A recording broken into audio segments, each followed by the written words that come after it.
Alam mo, kung ayaw ng tao sa'yo, di hayaan mo lang. Kung ang tao ay sinisiraan ka, di hayaan mo na lang. Ibig sabihin, inggit yun, di ba? So, doon tayo sa gusto tayo, di ba? Kasi hindi naman lahat ng tao is ayaw na sa'yo.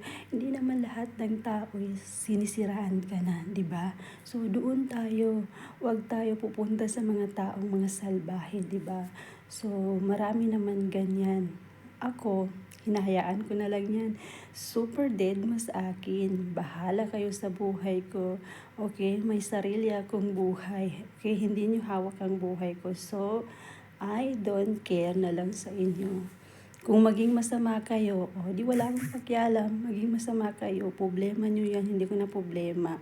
Okay? Kahit anong naman sasabihin ko sa'yo, hindi naman kayo maniniwala. Di wala na akong pakialam sa'yo. Buhay niyo yan, buhay ko rin to. Anong problema, 'di ba? Nangingialam kayo ng may buhay na may buhay.